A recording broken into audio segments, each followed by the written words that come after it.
The rain fell like tears that November evening, each drop a reminder that some goodbyes come without warning. Marcus stood at the bus stop, his worn sneakers soaked through, watching the blurred lights of passing cars paint watercolor streaks across the darkness. In his pocket, his phone buzzed with another overdue bill notification. He didn't need to look. The numbers had stopped making sense 3 months ago, right around the time his mother's medical treatments had drained everything they'd saved. Now she was gone, and he was alone in a city that felt too big, too cold, too indifferent to one more struggling soul.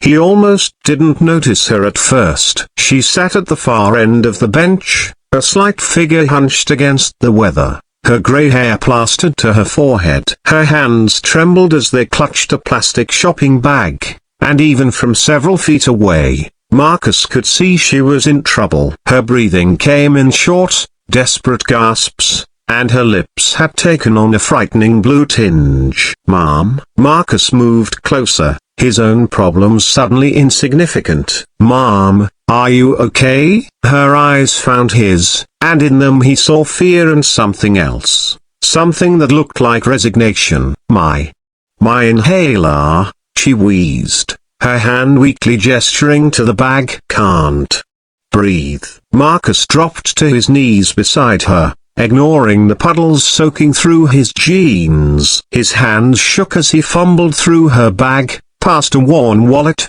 some groceries, a book with dog-eared pages. There, at the bottom, an inhaler. He pressed it into her trembling hands, helped guide it to her lips. "That's it," he said softly, the way his mother had spoken to him during his own childhood asthma attacks. "Slow breaths. You're going to be okay." They sat together in the rain, two strangers bound by a moment of crisis. As her breathing gradually steadied, color crept back into her face. When she finally looked at him, really looked at him, tears mingled with the rain on her cheeks. "Thank you," she whispered. I really thought this was it." "Don't think like that," Marcus said, though he understood the feeling more than he wanted to admit. "What's your name?" "Eleanor." She managed a weak smile. "Eleanor Chen. And you just saved my life." Marcus helped Eleanor to her feet when the bus finally arrived, and something made him stay beside her for the ride. Maybe it was the way she reminded him of his mother, or maybe it was just that after months of feeling invisible, someone had seen him, really seen him, even in her moment of vulnerability. They talked in quiet voices, their words creating a bubble of connection in the anonymous space of public transit. Eleanor was a retired teacher, 73 years old, living alone since her husband passed 5 years ago. She'd been coming home from the pharmacy when the asthma attack hit, triggered by the cold rain and her stubborn refusal to call a cab she couldn't afford. Marcus found himself telling her things he hadn't spoken aloud since his mother died, about the medical bills, the collection agencies, the night shifts at the warehouse that barely kept him afloat, the dreams of finishing his degree that seemed to slip further away with each passing day. "You're a good soul, Marcus," Eleanor said as they reached her stop.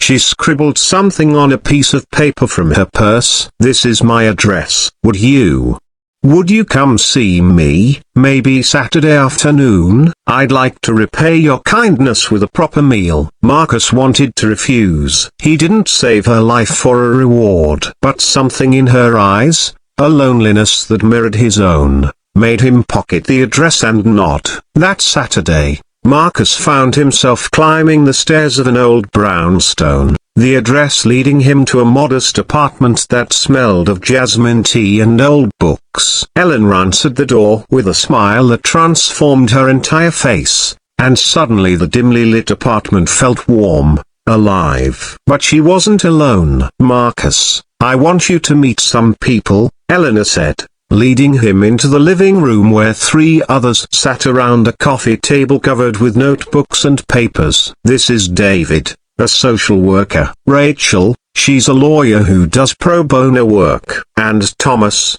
He runs a non-profit educational fund. Marcus felt his face flush. Mrs. Chen, I didn't tell you all that stuff so you'd feel obligated. Eleanor interrupted gently. You're right. You told me because you needed someone to hear you. Because for months, you've been carrying impossible weight alone. But Marcus, you gave me more than just my inhaler that night. You gave me purpose again. She sat down, gesturing for him to join them. After my husband died, I felt useless. I had all this time, all this life left, but no one to spend it on. I've been volunteering, sure, but it never felt like enough. Then you came along, and I realized something. You showed me kindness when you had every reason to be bitter. You stopped for a stranger when you were drowning in your own struggles. That's not common, Marcus. That's rare. That's the kind of person the world needs to lift up. I don't understand, Marcus said, though his heart had started beating faster. David leaned forward. I've reviewed your mother's case. There are assistance programs you weren't informed about, medical debt forgiveness options. We can get you out from under most of that debt. Rachel added, I've already filed preliminary paperwork. Within 6 months, you could be financially stable again. Thomas slid a folder across the table. And this is an application for our foundation. We provide full scholarships to students who've had to leave school due to family emergencies. Eleanor told us about your aerospace engineering degree, Marcus. The one you were 3 semesters away from finishing before your mother got sick. Marcus stared at the folder, unable to speak, unable to breathe. This couldn't be real. Things like this didn't happen to people like him. Why? The word came out broken. Why would you do this for me? Eleanor reached across and took his hand. Her grip was surprisingly strong. Because you did something for me that night that went beyond just handing me an inhaler. You sat with me in the rain. You made sure I was okay. You treated me like I mattered. In a world where most people would have walked past, you stopped. You saw me. Tears blurred Marcus's vision. I couldn't leave you there. Exactly, Eleanor said softly. You couldn't. Because despite everything you've been through, despite every reason to become hard and closed off, you stayed human. You stayed kind. And kindness, Marcus, is the most powerful force in the world. It ripples outward in ways we never see. The weeks that followed felt like waking from a nightmare into a dream. Marcus met with David,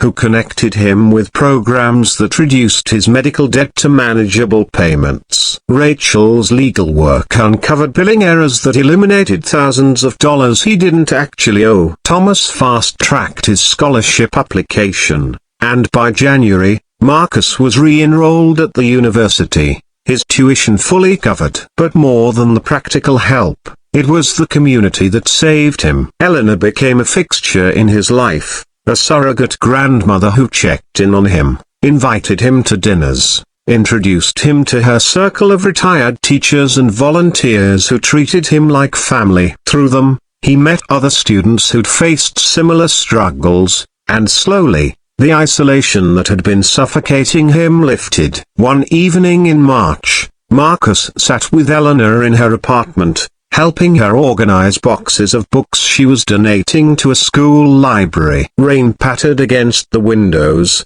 gentle this time, not the punishing downpour of that November night. You know what the strangest part of all this is? Marcus said, carefully wrapping a vintage edition of poetry. That night at the bus stop, I was thinking about giving up. I mean really giving up. I couldn't see a way forward. Everything felt impossible. Eleanor stopped packing and looked at him with those wise, knowing eyes. And then you had to help someone else. Yeah? Marcus laughed softly. Turns out, saving someone else's life saved mine too. That's how it works, Eleanor said. We think we're alone in our struggles, that our problems are uniquely insurmountable. But the moment we look outside ourselves, the moment we extend a hand to another person, everything shifts. You weren't just helping me breathe that night, Marcus. You were remembering how to breathe yourself. Marcus finished his degree that spring, graduating with honors in aerospace engineering. Eleanor sat in the front row at the ceremony, cheering louder than anyone else, her hands clasped with the friends who'd become Marcus's extended family. After the ceremony, as they celebrated with cheap champagne and expensive helps for the future, Marcus stood to make a toast. "A year ago, I was invisible," he said, his voice steady despite the emotion threatening to overwhelm him. "I was drowning, and I didn't think anyone could see me going under. But then I met a woman at a bus stop in the rain, and she taught me something I'd forgotten. She taught me that we're never as alone as we think we are. That one moment of kindness can change everything. That seeing each other, really seeing each other, is how we survive." He raised his glass toward Eleanor, whose eyes shimmered with tears. "To her, to the woman who reminded me what it means to be human, to the stranger who became family, to the person who proved that the world is full of good people, if we just take the time to look." "To her."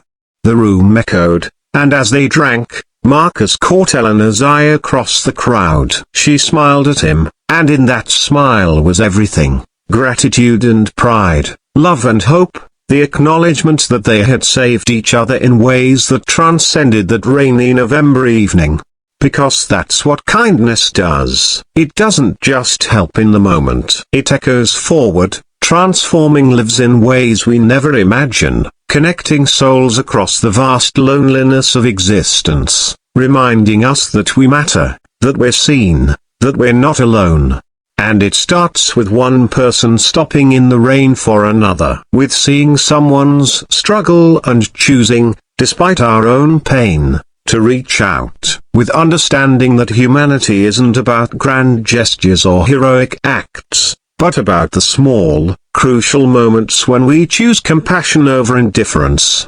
Marcus learned that night at the bus stop. Eleanor had already known it. Together, they proved it. And in proving it, they showed that the power to change someone's entire world exists in each of us, waiting for the moment when we're brave enough to use it. All it takes is stopping, seeing, caring, being human for each other in a world that too often forgets how.